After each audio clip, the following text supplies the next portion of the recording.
Coba teman-teman sekalian tanamkan sifat kedermawanan dalam hati kita, selalu merasa ingin berbagi dengan orang, selalu ingin berbagi dengan orang. Karena surga itu tempatnya orang-orang dermawan, sebagaimana sebagian salaf mengatakan masalah itu. Dan neraka tempatnya orang-orang yang bakhil. Karena kita sudah pernah jelaskan, kedermawanan adalah akhlak yang mulia, sementara bakhil atau pelit itu adalah dosa besar. Dosa besar. Dan Nabi SAW membahasakan itu penyakit jiwa bagi orang yang punya sifat pelit, baik buat dirinya atau untuk orang lain gitu kan. Oleh karena itu coba teman-teman sekalian, fahami baik-baik. Orang-orang miskin itu adalah mereka sebab daripada rezeki kita. Nah, kita harus membiasakan diri kita dan keluarga peduli dengan keadaan mereka. Peduli dengan keadaan mereka. Tidak ada salahnya, Anda kalau masuk ke restoran beli makanan, beli lagi beberapa bungkus yang mirip dengan itu, lalu Anda bagikan kepada para fuqara di pinggir jalan. Jangan cuma melewatin orang miskin, lalu kemudian Anda, sudahlah orang miskin, iya. Gitu kan? Lalu tidak peduli dengan keadaan mereka. Betapa gembiranya mereka pada saat Anda memberikan uang 50 ribu, 100 ribu. Mungkin dia akan terus, dari mana Anda tahu? Mungkin sembuhnya penyakit Anda, mungkin mudahnya urusan Anda. Justru doa mereka pada saat mereka sholat karena bahagianya pada saat Anda berikan bantuan kepada mereka. Tidak ada salahnya Anda berbagi mukena, Al-Quran, sarung, sejadah, apalah yang bisa kita bagikan kepada keluarga-keluarga ini. Allahu Rabbi wal Islam dini wa Muhammadan Rasulullah. Kita akan melanjutkan benda buku 100 ide praktis mendidik keluarga menjadi saleh, dan ini ditulis oleh Abdul Latif bin Hajiz Al-Ghamidi. Teman-teman sekalian, kita sudah menyelesaikan alhamdulillah dari 100 ide tersebut sekitar 73 ide dengan berbagai macam unit atau sub-bahasan atau subbab tepatnya ya dari harapan penulis, dari pesan-pesan yang beliau sampaikan kepada kita agar bisa mendidik keluarga lebih islami ya, di rumah itu. Tentu dikhawatirkan kalau ada seorang muslim bernama Muhammad, bernama Abdullah, bernama Yusuf, dan nama-nama Islam yang lain, namun istrinya pun begitu, Aisyah, mungkin Hafsah, atau nama-nama yang baik, namun subhanallah tidak nampak ya, keislaman dalam kehidupan mereka. Tidak nampak ciri-ciri keislaman di dalam diri mereka. Sementara kita harusnya memang bangga tampil sebagai seorang muslim. Dan itu sudah sangat jelas ya, bagaimana Allah subhanahu wa ta'ala berfirman dalam Al-Quran dan kekal ditilawahkan oleh orang-orang beriman sampai hari kiamat. Ya ayyuhalladzina amanu udkhulu fis silmi kafatan wa la tattabi'u khutuwatis syaitan. Al-ayah. Hai orang-orang beriman, masuklah ke dalam Islam secara menyeluruh dan jangan pernah ikuti langkah-langkah syaitan. Maksudnya sini adalah coba jadilah seorang muslim yang sejati, yang bangga dengan agamanya, yang faham dengan agamanya, yang mempraktikkan isi agamanya, dan juga mendakwakannya, menyampaikan kepada orang lain. Semua ini teman-teman sekalian adalah bagian perintah Allah subhanahu wa ta'ala yang harus kita perhatikan baik-baik. Oleh karena itu memang memulai diri kita dari penampilan, dari tutur kata, sikap, karakterlah secara umum ya. Dan apapun yang berhubungan dengan interaksi kita keseharian ya. Biologis harus halal, makanan harus halal, minuman juga begitu. Bisnis kita dalam sistemnya, dalam produknya, dalam modalnya semuanya halal. Semua ini memang diharuskan karena dia perintah dari Allah SWT untuk masuk dalam Islam secara kafah atau menyeluruh. Dan itu salah satu poin sebab kenapa kita mempelajari buku ini. 100 ide praktis mendidik keluarga menjadi saleh, gitu kan, menjadi lebih islami. Karena kita berharap tentunya ada perubahan-perubahan terjadi di masyarakat atau di komunitas keluarga muslim agar mereka betul-betul menjadi orang yang lebih ya dekat dengan Allah subhanahu wa ta'ala dan lebih tampil sebagai sosok muslim. Baik, kita akan masuk teman-teman saya pada kesempatan ini di poin keempat, menata jiwa mereka, terutama para anak-anak kita keturunan, dan meluruskan perilaku mereka. Allah subhanahu wa ta'ala berfirman, ini pembukaan di poin keempat di halaman 69 bagi yang pegang bukunya. Allah subhanahu wa ta'ala berfirman, Ya ayyuhalladzina amanu qu anfusakum wa ahlikum naran wa quduha an-nasu wal hijaratu 'alaiha malaikatun giladun shidadun la ya'suna Allah ma amarum wa yaf'aluna ma yu'marun. Wahai orang-orang yang beriman, peliharalah diri kalian dan keluarga kalian dari api neraka yang bahan bakarnya adalah manusia dan juga batu. Penjaganya adalah malaikat-malaikat yang kasar dan keras, yang tidak durhaka kepada Allah terhadap apa yang dia perintahkan kepada mereka, maksudnya Allah perintahkan pada para malaikat dan selalu melaksanakan apa yang diperintahkannya. Beranjak daripada dalil ini, ayat ini, kita coba korek dulu mutiara ilmunya. Jadi penulis ingin menitip pesan kepada kita bahwasanya yang saya ingin sampaikan kepada kalian ide selanjutnya, yaitu mulai ide 74 dan beberapa ide ke depan, itu tentang masalah bagaimana kedua orang tua merasa penting, bahkan pasangan dengan pasangan hidupnya, untuk menata dirinya dan juga orang-orang di sekitarnya, agar lebih dekat dengan Allah Subhanahu wa Ta'ala, lebih sibuk dengan ibadah, lebih jauh daripada kemaksiatan dan pelanggaran-pelanggaran agama. Ini yang sedang dititik beratkan, gitu ya. Makanya beliau mengangkat dalil ayat ini. Dan ayat ini, mutiara ilmu pertama yang bisa kita ambil adalah perintah Allah Subhanahu wa Ta'ala agar semua orang-orang beriman menyelamatkan diri mereka dan keluarga mereka dari api neraka, yang bahan bakarnya dijelaskan dari batu dan juga dari manusia dan juga batu, ya. Ini ancaman yang luar biasa, gitu ya. Kita disuruh selamatkan diri kita. Bagaimana menyelamatkan diri dari api neraka? Itu dengan mengerjakan perintah Allah dan meninggalkan larangannya. Kemudian pelajaran kedua dari ayat Al-Quran ini yang bisa kita ambil adalah bagaimana dahsyatnya neraka itu dan bagaimana luar biasa malaikat-malaikat penjaganya. Mereka kasar, keras. Allah SWT yang menyebutkan sebagai penciptanya, ya, ciri ini. Artinya tidak ada negosiasi, tidak ada toleransi. Semua yang disuruh siksa-siksa. Mau teriak, mau memohon-mohon, mau menangis. Sampai dalam beberapa riwayat disebutkan tangisan air mata mereka karena sudah tidak bermanfaat lagi. Dan saking seringnya menangis sampai keluar darah sebagai pengganti air mata tersebut. Dan mereka terus menjerit, mereka terus merintih, ya, kesakitan, wa na'udzubillah. Namun tidak ada respon kecuali siksaan dari para malaikat-malaikat penjaga neraka ini. Dan bukan cuma malaikat. Allah Subhanahu wa Ta'ala pun yang memiliki sifat Ar-Rahman, Ar-Rahim, yang maha pengasih juga maha penyayang, juga akan berlaku tegas kepada para ahli neraka. Sebagaimana disebutkan dalam sebuah riwayat yang disahihkan oleh sebagian ulama, bahwasanya Nabi SAW bersabda nanti ahli neraka akan memanggil malaikat para penjaga neraka. Seraya mereka berkata, ya, tolonglah minta kepada Allah agar meringankan siksa buat kami sehari saja. Namun malaikat-malaikat tidak menjawab mereka. Seingat saya dalam itu 40 tahun. Dan setelah itu malaikat pun menjawab, ya, bahwasanya tidak ada negosiasi buat kalian. Lalu setelah itu mereka memohon kepada Allah Subhanahu wa Ta'ala secara langsung, memiliki sifat maha pengasih, maha penyayang, ya. Dan Allah agar meringankan siksa buat mereka, Allah Subhanahu wa Ta'ala tidak menjawab mereka seumur, ya, dunia.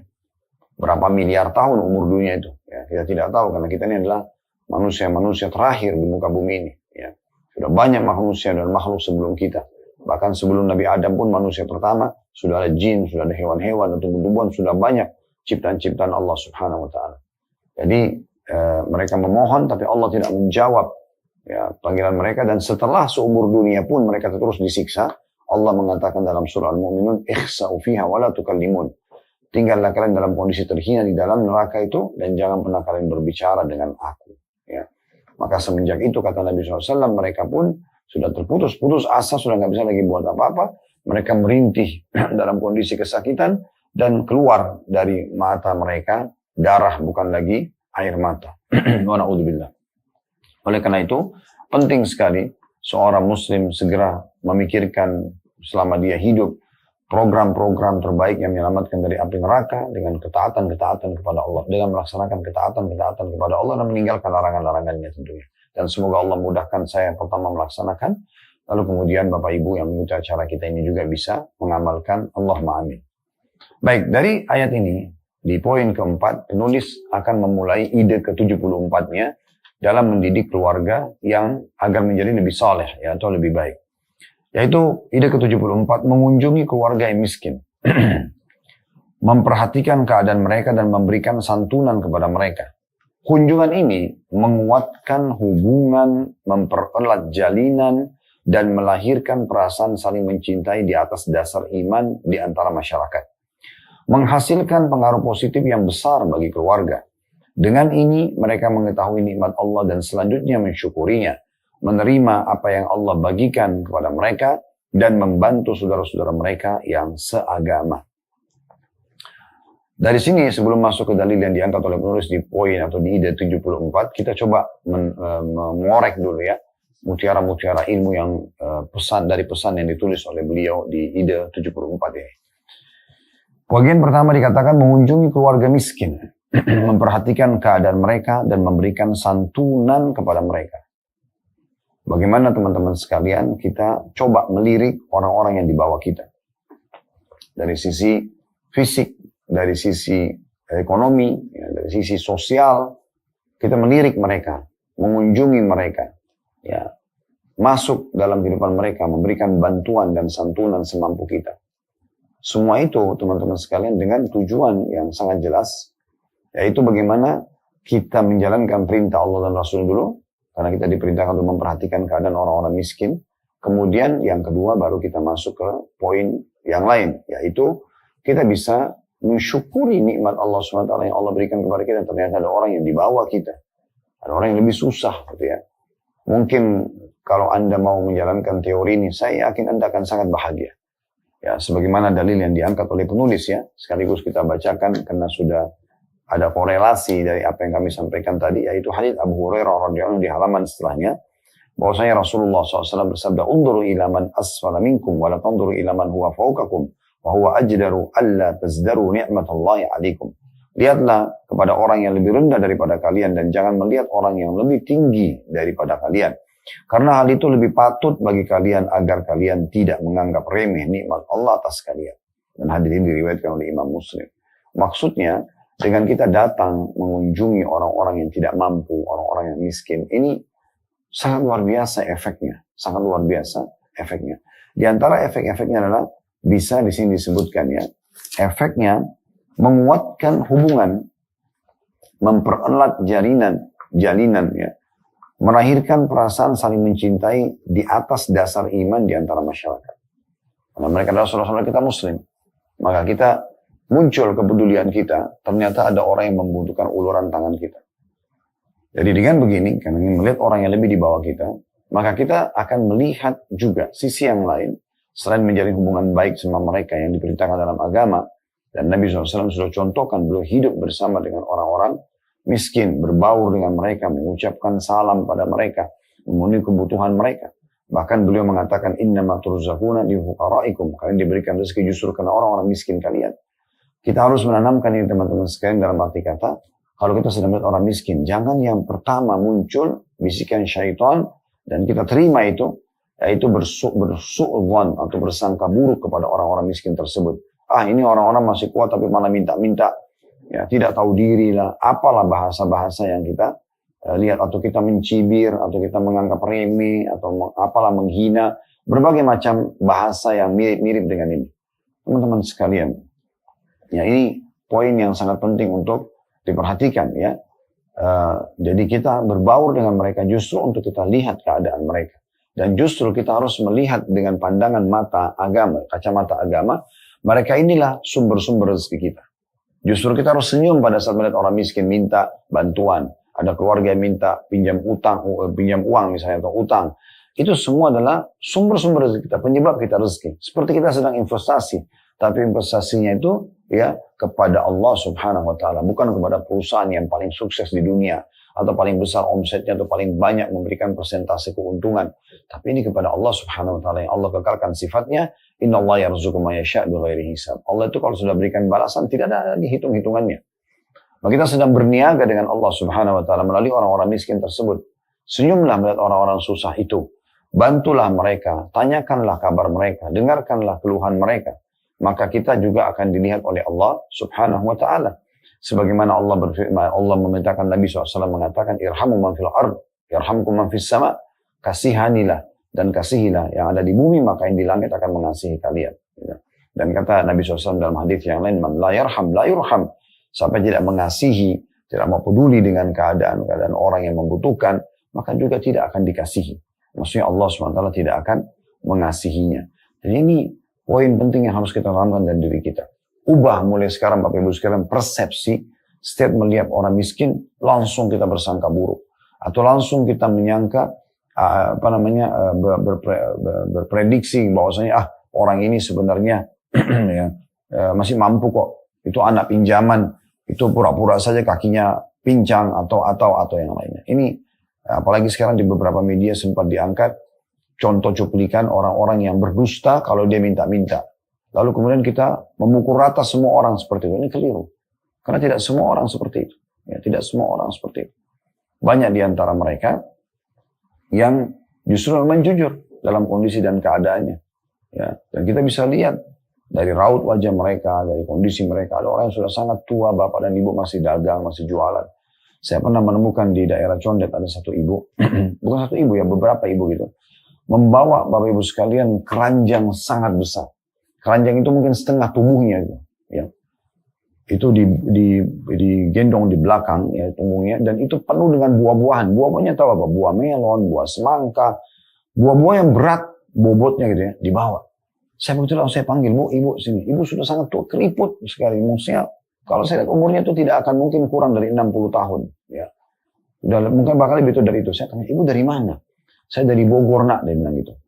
Terus ibu kesini untuk apa? Saya berjualan, gitu kan. Saya tanya, ibu beli dari mana buah-buahan ini? Dia beli dari pasar induk, ya, di dekat pasar, di pasar Rebo ya. Dia beli pasar induk, dia datang dari kampungnya pagi-pagi sebelum subuh, dia naik transportasi umum sampai ke pasar induk, dia belanja, lalu dia masukkan ke keranjang tersebut, lalu kemudian dia jualan keliling. Saya yakin mungkin orang-orang yang masih lebih muda dari beliau mungkin tidak mampu mengangkat keranjang tersebut karena beratnya. Itu pun saya pada saat itu sempat membeli dan menanyakan ini berapa harganya, ini berapa. Keuntungan yang diambil luar biasa gitu ya. Mungkin cuma 2.000-3.000 rupiah per kilonya atau per packnya dari buah-buah tersebut. Buah-buahnya segar sebenarnya. Orang-orang seperti ini teman-teman sekalian sudah selesai, nggak usah negosiasi lagi masalah harga. Beli semuanya satu keranjang kalau perlu, ya biar dia ringan bebannya. Kemudian kita bisa bagikan juga buah-buahan itu kepada orang lain. Coba teman-teman sekalian tanamkan sifat kedermawanan dalam hati kita. Selalu merasa ingin berbagi dengan orang. Selalu ingin berbagi dengan orang.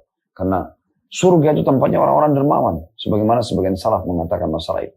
Dan neraka tempatnya orang-orang yang bakhil. Karena kita sudah pernah jelaskan, kedermawanan adalah akhlak yang mulia.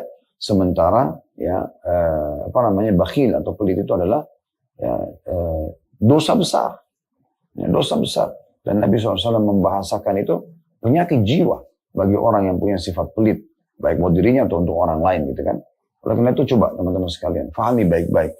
Orang-orang miskin itu adalah mereka sebab daripada rezeki kita. Nah kita harus membiasakan diri kita dan keluarga peduli dengan keadaan mereka. Peduli dengan keadaan mereka. Tidak ada salahnya Anda kalau masuk ke restoran beli makanan, beli lagi beberapa bungkus yang mirip dengan itu lalu Anda bagikan kepada para fuqara di pinggir jalan. Jangan cuma melewatin orang miskin lalu kemudian Anda sudahlah orang miskin iya gitu kan. Lalu tidak peduli dengan keadaan mereka. Betapa gembiranya mereka pada saat Anda memberikan uang 50.000, 100.000. Mungkin dia akan terus, dari mana Anda tahu? Mungkin sembuhnya penyakit Anda, mungkin mudahnya urusan Anda. Justru doa mereka pada saat mereka sholat karena bahagianya pada saat Anda berikan bantuan kepada mereka. Tidak ada salahnya Anda berbagi mukena, Al-Quran, sarung, sejadah, apalah yang bisa kita bagikan kepada keluarga-keluarga ini. Teman-teman sekalian, kalau kita sepakat nih semuanya, dan saya yakin ya kalau yang mendengarkan ceramah ini mau praktekin, ini akan sangat membantu program pemerintah untuk mengurangi kemiskinan dan juga ya mengurangi orang-orang yang susah. Kita mulai dari lampu merah aja deh. Bukankah di sana banyak orang yang sering minta-minta? Coba setiap orang di antara kita peduli teman-teman sekalian. Tidak bersangka buruk dengan mereka. Coba anak-anak kecil yang menyanyi-menyanyi itu, kita mampir sebentar, tanya, kamu tinggal di mana nak? Mana orang tuanya? Kita temuin, ambil alamatnya, kita datang ke sana, temuin mereka. Kalau tidak kita utus orang misalnya untuk mengecek keadaannya. Mungkin dia tinggal di kolong jembatan, mungkin dia tinggal di rumah dari kardus saja, ya, atau mungkin bernaung di bawah naungan pohon misalnya. Kita kan bisa memberikan mereka tempat, ya, wadah yang membantu mereka. Berapa banyak orang-orang tua yang susah, hidupnya mungkin sudah sakit, nggak bisa berobat karena mahalnya berobat. Berapa banyak janda-janda yang tidak mampu lagi dan mereka punya anak-anak, suaminya meninggal misalnya, atau ditinggal, diceraikan misalnya. Mereka butuh uluran tangan. Makanya Nabi SAW mengatakan dalam hadits as-sa'i alal armalah wal miskin kan mujahid fisabilillah. Orang yang sa'i itu keluar sengaja mencari tahu tentang berita. orang-orang janda, para janda dan orang-orang miskin, maka mereka sama dengan mujahid di jalan Allah. Itu karena besarnya keutamaan untuk peduli dengan keadaan-keadaan mereka. Oleh karena teman-teman sekalian, tanamkan dalam diri kita kepedulian ini. Dan ketahuilah dan tanamkan dalam diri kita, ini mereka sumber rezeki saya. Dengan berbagi pada mereka, Allah pun akan berikan kepada kita. Dengan mengasihi mereka, kita pun akan dikasihi. Dan muncul yang tidak kalah penting yang penulis katakan selanjutnya, dan akan menghasilkan pengaruh positif besar bagi keluarga. Karena kita tidak sendirian, kita ajak anak-anak, ajak pasangan hidup. Mereka juga hanya melihat. Ya, dan mereka hanya bisa menghasilkan sesuatu yang lebih besar lagi, yaitu mensyukuri nikmat Allah subhanahu wa ta'ala yang ada. Mensyukuri nikmat Allah subhanahu wa ta'ala yang ada. Oh ternyata, alhamdulillah ya begitu masuk rumah, kita punya rumah ya, kita punya makanan ya, kita punya minuman ya, kita punya pakaian ya, dan seterusnya.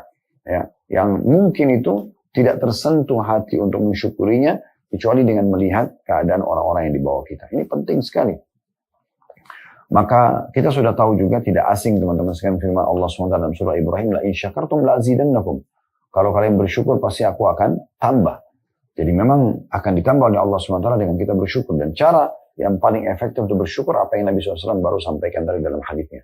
Lihatlah pada orang yang di bawah kalian, ya, dan jangan lihat orang yang di atas kalian. Karena itu akan lebih memudahkan kalian untuk mensyukur atau memberikan kadar penilaian terhadap ya rezeki dan nikmat yang Allah berikan. Sehingga kita bersyukur ya.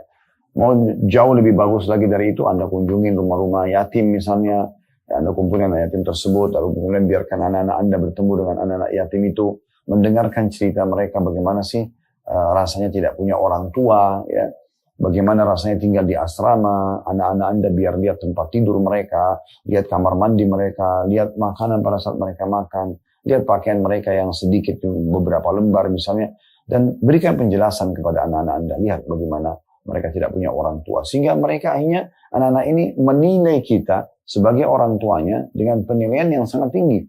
Mereka bersyukur, apalagi mereka mendengar cerita langsung dari anak-anak yang sebaya dengan mereka. Ini sangat luar biasa efektif untuk memberikan penyadaran dan pendidikan yang penting buat keluarga atau bagi keluarga kita, agar terus mensyukuri nikmat Allah subhanahu wa ta'ala. Nah ini penanaman dan penataan jiwa yang luar biasa itu ya. Melihat orang yang di bawah kita dan peduli dengan keadaan mereka. Kita masuk sekarang ide selanjutnya ke 75 dalam penanaman iman, pembenahan diri ya bagi setiap orang di antara kita dan keluarga tentunya, yaitu mengunjungi orang-orang sakit di rumah sakit. Bila aman dari fitnah, rumah-rumah rehabilitas ya, atau rehabilitasi dan panti-panti jompo, agar keluarga mengetahui karunia Allah atas mereka setelah mereka menyaksikan pemandangan yang menyedihkan dan penderitaan yang terpampang pada wajah orang-orang yang ditimpa musibah. Patut membawa hadiah untuk pasien, khususnya orang-orang yang berada di rumah-rumah rehabilitasi dan panti-panti jompo, karena mereka tinggal di sana dalam waktu yang lama. Yang aku maksud, ya kata penulis di sini, dengan hadiah bukan sekaleng coklat atau sekeranjang bunga, karena manfaatnya tidak besar, akan tetapi maksudku adalah hadiah yang menghidupkan hati dan melapangkan dada seperti buku-buku saku dan buletin-buletin. Nah ini juga poin kedua yang luar biasa. Bagaimana penataan jiwa dan menancapkan iman dalam hati, sehingga selalu merasa mau dekat dengan Allah, bersyukur kepada Allah, ya. Kemudian juga berhati-hati dari pelanggaran-pelanggaran agama, karena bisa saya datang hukuman seketika dari Allah SWT. Ini semua hal yang luar biasa. Kalau tadi kita melihat orang-orang miskin supaya kita lebih bersyukur dan akhirnya juga mendapat pahala dan rezeki dari peduli terhadap keadaan mereka, kali ini bagaimana kita mengajak diri kita dan keluarga kita, terutama anak-anak, untuk mensyukuri nikmat kesehatan. Cara terbaik adalah mendatangi rumah sakit kalau memang rumah sakit itu aman, ya. Aman artinya bukan rumah sakit yang ada penyakit menular dan seterusnya. Misal ada kebetulan kerabat kita yang sedang sakit, lalu kita pada saat menjenguk mengajak anak-anak kita untuk ikut menjenguk, lalu kita jelaskan kepada mereka, lihatlah orang-orang sakit, mungkin ada yang lagi diinfus, mungkin ada yang lagi pingsan, mungkin ada yang meninggal di situ ya, sehingga bisa dilihat dan kita sendiri bisa melihat bagaimana nikmat kesehatan yang sedang Allah berikan kepada kita, sehingga kalau dari rumah sakit tersebut atau kita menjenguk kerabat kita di rumah mereka yang sedang sakit, mungkin dalam kondisi susah payah untuk ke kamar mandi pun susah payah, mengunyah makanan susah payah, meminum minuman susah payah, tidur juga susah, gitu kan. Maka kita melihat dan akhirnya kita bersyukur kepada Allah Subhanahu wa taala. Betapa luar biasanya, besarnya nikmat Allah Subhanahu wa taala kepada kita dengan kesehatan yang ada. Makanya ini luar biasa ya. Bahkan sehingga saya dalam sebuah athar atau riwayat disebutkan, tidak ada nikmat terbesar setelah beriman kepada Allah Subhanahu wa taala bagi seorang hamba dibandingkan dengan al-afiyah, kesehatan, ya. Dia bisa beraktivitas semau dia, ya. Bisa makan apa saja, bisa minum apa saja, ya, yang hangat, yang dingin, yang panas. Dia bisa istirahat kapan saja dia mau, tertidur dengan nyenyaknya. Dia bisa memakai pakaian sesukanya, dia bisa aktivitas berlari, meloncat, berjalan, berolahraga. Itu semua nikmat kesehatan yang luar biasa, luar biasa. Di mana mungkin tidak ada orang-orang yang tidak seberuntung Anda, mereka tidak bisa merasakan nikmat tersebut. Mereka sedang diuji oleh Allah SWT dengan penyakit. Bukankah kalau kita keseleo saja, sudah cukup membuat kita tidak banyak bisa aktivitas dengan berjalan misalnya. Atau hidung kita kesumbat sakit misalnya, tenggorokan kita lagi sakit. Atau perut kita lagi sakit dan seterusnya. Kepala kita lagi sakit misalnya. Membuat kita terbatas sekali untuk bisa aktivitas. Nah, sekarang pada saat kita sehat, kita harus memahami itu adalah sebuah nikmat yang sangat besar yang harus kita jaga. Syukuri kepada Allah Subhanahu wa taala, ya. Sehingga Allah Subhanahu wa taala memberikan seperti yang Allah janjikan, la in syakartum la azidannakum, dalam surah Ibrahim tadi yang sudah kita bacakan. Kalau kalian bersyukur, maka aku pasti akan tambah. Ini penting sekali, teman-teman sekalian. Menjenguk orang-orang sakit. Begitu juga poin yang lain selanjutnya maksud saya masih di poin nomor 75, tapi pelajaran yang bisa kita ambil yang kedua. Yang pertama tadi adalah bagaimana pentingnya mengunjungi mereka di rumah sakit untuk melihat dan menyadari besarnya nikmat sehat yang Allah berikan kepada kita. Kemudian pelajaran yang kedua yang bisa diambil adalah kita jadi juga meringankan beban kesedihan mereka. Kan begitu. Karena seseorang yang menjenguk orang yang sakit, sebenarnya dia sedang meringankan penyakitnya orang yang sedang sakit tersebut. Dia meringankan sekali, ya. Karena dia datang di antara sunnah Nabi SAW mendoakan. Nabi SAW kalau menjenguk orang sakit membaca, la ba'sa insyaallah. Semoga tidak masalah penyakit ini untukmu, ya. Juga dalam riwayat yang lain Nabi SAW mengatakan, tahurun insyaallah. Semoga jadi pensucian terhadap dosa-dosamu. Ini satu hal yang sangat baik. Kita datang, kita hibur mereka. Nggak masalah, mudah-mudahan kamu cepat sembuh, mudah-mudahan cepat sembuh misalnya. Ini, doa ini penting sekali. Datangnya kita ke sana dalam kondisi kita sehat dan mungkin ya keadaan ekonomi kita lebih baik misalnya, atau jabatan kita lebih tinggi, itu akan lebih mensupport orang yang sedang sakit. Oh ternyata saya dipedulikan ya, masih ada yang peduli dengan saya. Itu bisa membantu dia justru mempercepat pemulihan penyakitnya. Itu penting sekali, ya. Makanya teman-teman sekalian di sini manfaatnya bukan hanya kita bisa mensyukuri nikmat, tapi kita juga sedang memberikan manfaat kepada orang yang sedang kita jenguk. Makanya keutamaan menjenguk orang sakit itu banyak sekali ya. Di antaranya sabda Nabi SAW, siapapun yang menjenguk saudaranya di pagi hari, walaupun cuma beberapa saat saja, mungkin hanya 5 menit, 10 menit kita datang ke rumah sakit misalnya, maka Allah akan mendatangkan 70.000 malaikat yang mendoakan dia sampai sore hari. Kita cuma menjenguk misalnya 5-10 menit, malaikat tidak akan berhenti berdoa sampai asar, sampai sore hari. Dan ini 70.000. Bukan satu malaikat yang mendoakan sudah cukup. 2 sudah cukup. 10, wow, luar biasa, sudah sangat banyak. Ini 70.000 malaikat yang terus mendoakan dia, dan bukan cuma di waktu itu. Misalnya dia menjenguk 5 menit, cuma 5 menit didoakan. Tidak. Mulai dari pagi sampai sore. Kalau dia menjenguk saudaranya yang sedang sakit di sore hari, maka Allah akan mengutus lagi 70.000 malaikat yang mendoakan dia sampai besok pagi. Artinya, kalau kita memahami poin ini dan kita menjadikan justru ajang menjenguk orang sakit adalah mengejar pahala yang Allah SWT janjikan, ini luar biasa. Kita tidak akan sia-siakan kalau ada di antara kerabat atau siapapun, ya, mungkin staf Anda di kantor, mungkin kenalan Anda, mungkin siapa saja Anda menjenguknya, ini pahalanya sangat besar. Dalam riwayat yang lain juga disebutkan, kalau seseorang menjenguk orang lain yang sedang sakit, maka dia seperti sedang berjalan di taman-taman surga dan dia sambil memetik buahnya. Nah, ini ada hikmah tertentu dalam riwayat seperti ini ya, tapi kita imani apa adanya. Dan sekian banyak tentunya keutamaan menjenguk orang sakit. Ini mutiara kedua yang kita bisa ambil di poin nomor 75. Selain kita bisa bersyukur kepada Allah SWT itu yang pertama, dan yang kedua, kita bisa membesarkan hati dan menggembirakan orang yang sedang dijenguk. Pelajaran ketiga yang ingin disampaikan oleh penulis adalah pentingnya seseorang juga tidak luput untuk membawa hadiah untuk orang-orang yang sedang sakit. Namun di sini penulis menitik beratkan poin penting. Bukan yang dimaksudkan oleh penulis adalah sekaleng coklat tadi atau sekeranjang buah. Ya biasanya kita begitu ya. Kita datang ke sana. Walaupun ini boleh saja.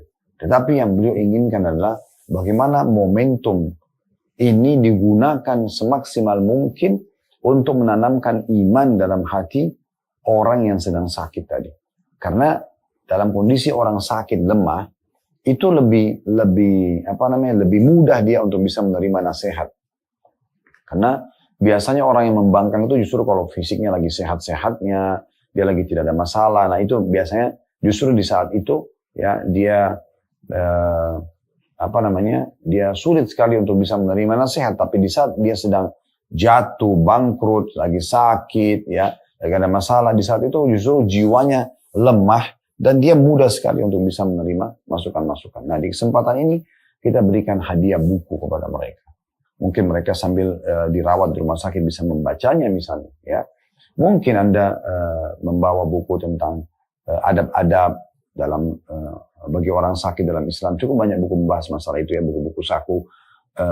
Misalnya tata cara sholat bagi orang yang sedang sakit, ya, yang belum bisa tersentuh air, yang belum bisa ke kamar mandi, tata cara tayamum, cara sholatnya gitu ya.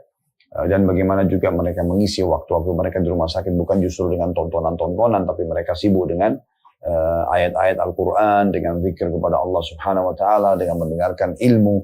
Nah itu penting sekali, teman-teman sekalian, itu penting sekali. Disebutkan dalam sebuah kisah di Saudi itu ada satu anak muda, termasuk orang yang mampu secara finansial bersama keluarganya ya, maksudnya mereka adalah keluarga yang mampu. Satu waktu terjadi tabrakan dan kakinya patah, kemudian dia dirawat di rumah sakit. Ada seorang syekh, seorang alim ulama tinggal di kota itu. Dia punya satu tradisi yang bagus. Dia biasa ngeluangin waktu seminggu sekali, 2 minggu sekali untuk mendatangi rumah sakit, dan dia kena dikenal, dia pamit kepada pemilik rumah sakitnya untuk diberikan kesempatan, agar diberikan kesempatan untuk mendatangi kamar-kamar yang memang mereka izinkan untuk masuk. Sambil dia datang mendoakan, menyampaikan beberapa keutamaan sakit, ya, seperti misalnya tidak ada yang menimpa, dalam hadis Nabi SAW, tidak ada yang menimpa seorang muslim dari capek, letih, penyakit, gangguan orang, dan duri menusuk tubuhnya kecuali jadi pembersihan dosa-dosanya. Dan bagaimana penyakit itu betul-betul menggugurkan dosa-dosa sebagaimana dalam hadis disebutkan gugurnya daun-daun kering dari pohon misalnya. Semua itu disebutkan sama dia. Intinya dia dari kamar ke kamar biasanya begitu. Sampai tiba di kamar anak muda tadi yang kebetulan tabrakan dan kakinya patah. Waktu itu dia sempat menyampaikan sabarlah dan seterusnya. Kalau anak muda itu mengatakan syekh itu kalau kita kiai atau ustadz ya. Sebenarnya saya sangat bersyukur kepada Allah SWT dengan apa yang menimpa saya sekarang. Syekhnya bingung. Sementara di rumah sakit, di tempat itu, tidak ada orang yang lebih parah dari dia. Ini karena kakinya patah. Dan lagi digip gitu kan. Lagi ditutup di semen dan lagi digantung kakinya. Dan ini sudah cukup lama berjalan. Ya. Karena memang pemulihannya cukup lama. Maka syekhnya heran dan mengatakan, kenapa kamu mengatakan kamu bersyukur kepada Allah atas keadaan kamu sekarang? Maka anak muda itu mengatakan, syekh saya ini sebelum kena musibah dan ujian ini adalah orang yang sangat lalai dari agama, jauh dari Allah Subhanahu Wa Taala, nggak pernah sholat, segala macam jenis maksiat sudah saya lakukan gitu ya. Satu waktu saya jalan dengan mobil saya dan dengan bangganya karena mobil itu mobil baru, Allah berikan ujian ini, saya tabrakan. Awal-awal waktu terjadi saya sangat sulit untuk menerimanya, susah sekali untuk menerimanya karena bagi saya ini ujian yang berat. Saya teriak-teriak, tidak bisa terima, marah-marah, jengkel. Tapi tidak ada hasilnya. Karena memang tidak bisa memberikan kepada kesembuhan. Ya, dokter pun hanya bisa melakukan prosesi yang sudah umum. Yang pada saat memang saya atau orang yang patah kaki seperti saya gitu. Nah di saat saya sudah putus asa sekali, saya tidak tahu harus buat apa lagi. Saya coba mulai merenung pada saat itu. Apa kira-kira hikmah dari kejadian ini? Ternyata Syekh betul-betul luar biasa. Saya sekarang akhirnya bisa lebih dekatkan diri kepada Allah Subhanahu wa taala. Karena banyak waktu lowong saya hanya sholat. Dan perlu Anda tahu, selama saya dirawat di sini, saya sudah mulai menghafal Al-Quran dan saya sudah menyelesaikan 30 juz Al-Quran. Itu luar biasa itu ya. Karena banyak waktu lowong maka dia maksimalkan dalam ibadah. Artinya orang yang sedang sakit teman-teman sekalian itu lebih terbuka hatinya untuk bisa menerima masukan. Makanya ide Syekh ini sangat luar biasa. Bagaimana setiap orang di antara kita betul-betul peduli dengan hadiah yang diberikan. Mungkin orang lain pada saat menjenguk orang yang sama yang sedang sakit yang kita jenguk membawa coklat, membawa buah-buahan, membawa karangan bunga atau apalah gitu ya. Kalau Anda tidak, Anda bawa buku. Ya. Atau mungkin Anda bawa apalah.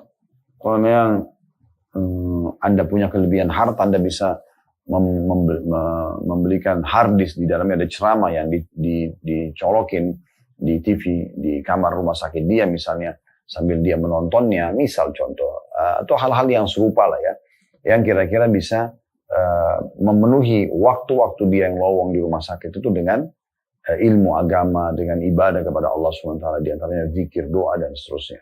Maka ini poin yang sangat penting juga untuk digarisbawahi tentunya. Kita akan tutup teman-teman sekalian dengan ide ke-76. Di antara yang melunakkan hati, mendidik menjadi jiwa yang lebih sempurna, itu adalah ide ke-76, ziarah kubur, terutama bagi kaum laki-laki. Mengantarkan jenazah dan mengiringinya hingga dimakamkan. Bila seorang bapak melihat seorang anak, ya, bila sosok bapak ya, atau seorang bapak melihat anak melalaikan salah satu kewajiban agama atau melanggar salah satu larangannya, maka bapak bisa membawa anak tersebut ke kuburan, mengingatkannya kepada akhir hidupnya sesudah dia meninggalkan dunia. Sebuah ziarah yang memberikan dampak besar dan mengandung nasihat yang dalam. Subhanallah, di poin ini teman-teman sekalian, sederhana ya, tetapi mungkin belum banyak terpikir oleh orang tua. Bagaimana dia membawa dirinya dia sendiri, anaknya dan juga pasangan hidupnya, tapi di sini lebih fokus kepada laki-laki sebenarnya ya. Walaupun hukum ziarah kubur bagi perempuan itu masih ada yang membolehkan di kalangan para ulama. Beranjak daripada umumnya hadis Nabi SAW, kuntu nahaitukum an ziyaratul kubur fazruha fa inna tudzakkirul akhirah. Dulu di Mekah saya pernah larang kalian ziarah kubur karena waktu itu belum ada kuburan kaum muslimin, masih sangat sedikit sekali. Ya. Dan sekarang di Madinah, maka ziarahilah kubur itu karena dia akan mengingatkan kalian tentang akhirat. Dan bagaimana Nabi SAW sering kali menziarahi kubur-kubur gitu kan. Beliau biasa mendatangi kuburan Baqi di Madinah, beliau biasa mendatangi kuburan syuhada Uhud ya. Bahkan dalam beberapa riwayat beliau pernah melewati kuburan-kuburan tertentu lalu beliau juga ya mendoakan pemilik kuburan tersebut, dan kadang-kadang juga melewati kuburan orang-orang non-muslim lalu beliau menjelaskan bagaimana dahsyatnya siksa kubur yang menimpa mereka. Jadi kuburan ini memang diziarahi oleh Nabi alaihi salatu wassalam. Ini nasihat yang luar biasa ya. Kita bisa mengambil pelajaran beberapa saat di kuburan itu, berpikir, introspeksi diri kita dan juga keluarga ya. Bawa anak-anak kita lalu kemudian lihat kuburan tersebut. Berikan penjelasan buat diri kita, nasihat buat diri kita, kemudian buat anak-anak kita tentunya, orang-orang terdekat itu dulu. Ingatnya, tanah, gundukan tanah ini dan batu nisan, di bawahnya ada manusia yang seperti kita. Mungkin kakek mereka, mungkin kakek Anda, mungkin orang tua Anda, mungkin siapa saja, ini kerabat, atau umumnya kuburan kaum muslimin. Lihatlah, mereka sudah meninggal dunia. Kita pun semua sedang menuju ke tempat yang sama. Bahkan kalau perlu ada jenazah yang lagi diantar, Anda bisa ikut mengiringi jenazah tersebut ya, dan Anda bisa mengajak anak laki-laki. Nah, kalau mengiringi jenazah ini laki-laki, lebih fokus ulama membahas masalah laki-laki. Tapi kalau ziarah kubur masih ada yang membolehkan wanita juga melakukannya. Intinya teman-teman sekalian, prosesi pengurusan jenazah, kemudian dibawa ke mana? Ke kuburan ya, dipikul, kemudian dimasukkan ke liang lahat, itu semua prosesi yang sangat spektakuler ya, yang bisa menyentuh jiwa secara langsung, praktek di lapangan. Kemudian pada saat setelah ditaruh, ditutup ya, di lahatnya akan ditutup dengan tanah misalnya, lalu kemudian kerabat-kerabatnya pun akan meninggalkannya, lalu meninggalkan dia sendiri di sana. Dari saat itu kita bisa merenungi hadis Nabi SAW yang berbunyi, kalau anak Adam meninggal dunia, maka akan ikut ke kuburan 3. Keluarganya, hartanya, dan amalnya. Serta akan pulang 2. Keluarganya dan hartanya akan pulang dan akan tinggal 1 amalnya saja. Sebanyak apapun harta yang Anda miliki, maka tetap saja, dan semewah apapun mobil yang Anda miliki, tetap akan pulang dan menjadi warisan. Ya, tidak akan pernah dibawa ke liang lahat. Liang lahat hanya 2 lembar kain kafan bagi laki-laki dan 5 lembar kain kafan bagi wanita, gitu ya. Dan tidak ada yang lainnya. Tidak ada cincin emas, tidak ada kalung, tidak ada tas, tidak ada dompet, tidak ada handphone, tidak ada semuanya yang dibawa ke sana. Dan itu semua akan berlaku bagi semua manusia. Kemudian, terutama kaum muslimin, ya, orang-orang kafir, Allahu a'lam, mungkin mereka punya cara sendiri. Kemudian yang kedua, keluarga. Ya, secinta-cintanya orang tua pada anak, pasangan hidup pada pasangannya, tetap mereka mungkin sedih. Tapi setelah itu mereka akan pulang, tidak mungkin mereka menginap di kuburan. Namun yang tinggal bersama kita adalah amal. Inilah yang selama ini kita lalaikan seperti sholat, puasa, zikir, dan seterusnya. Ini akan menemani kita di kuburan nanti. Bagaimana seseorang kalau sudah mendengar hadis seperti ini masih berpikir melalaikan amal-amal solehnya, malas untuk sholat tepat waktu, tutup aurat, peduli dengan pendapatannya, halal atau tidak misalnya, ya, dan seterusnya, yang lain-lain pergaulannya, dan yang lain-lain dalam kehidupan kita sehari-hari. Bagaimana dia tidak peduli dengan amal-amalnya, dan dia amal solehnya, dan dia terus terjerumus dalam perbuatan dosa, dia tahu dia akan dihukum. Dalam Islam sudah digambarkan begitu.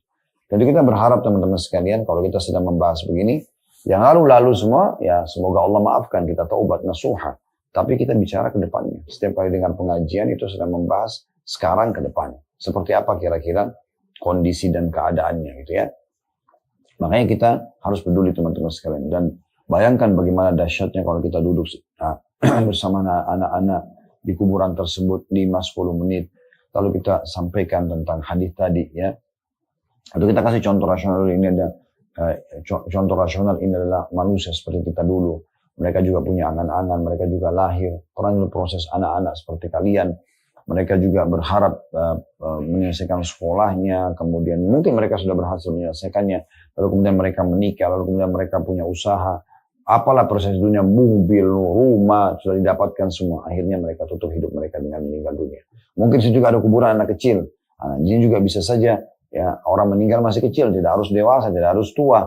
Ya, dan berapa banyak orang yang meninggal justru bukan karena penyakit, tapi ajalnya datang, selesai. Gitu kan?